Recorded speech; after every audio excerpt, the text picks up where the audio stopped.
Edwin Duque, RH23. Good morning, Edwin.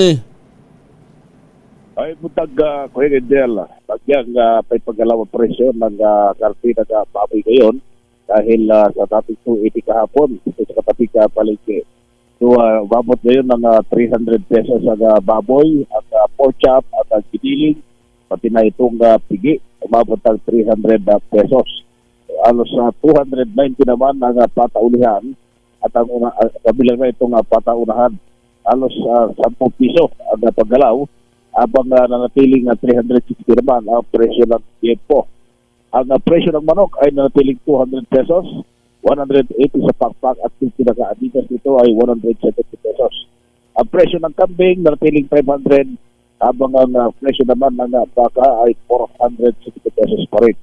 Pero itong bangos, bagyang gumalaw ng 10 piso, nasa 240 pesos ngayon ang kilo ng bangus tagupan, habang bangus sa Bulacan ay nasa 180 to 210.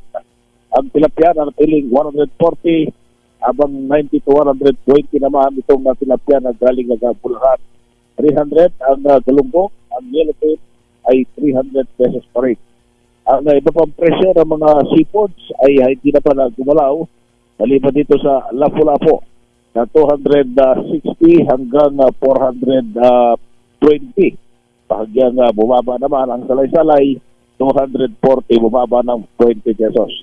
Sa presyo ng mga gulay, natiling medyo mataas-tas pa rin dahil muling bumalik ng 160 mula sa dating 140, kalabasa 70 pesos, at kamatis ay bumaba naman kay Gel ng 40 pesos, at yung pinakamagandang klase yung malalaki, 50 pesos bawat kilo.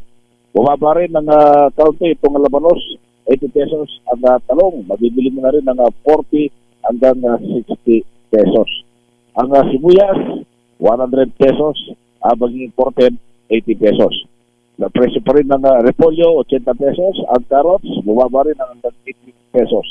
Siling na muyo, 200 pesos.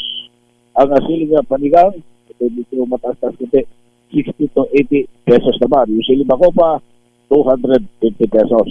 Iba pang mga gulay ay walang paggalaw, habang itong presyo naman ng prutas ay wala rin paggalaw. Sa bigas noodle ay napapansin ako rito na may tumaas ng 2 piso. Yung dating 40, mayroong 42, pero yung 35 ay hindi pa rin nawawala, habang yung dinurado ay hindi na magkumulaw dahil 58, 80 hanggang 100 pesos. Yan ang pinga price monitoring report. Wala pa rin dito sa Latin Market sa Pulukan namin sa 3. At ito kinagulat pati sa rates una sa Pilipinas, una sa Apunti. Maraming salamat, Edwin. Ayan.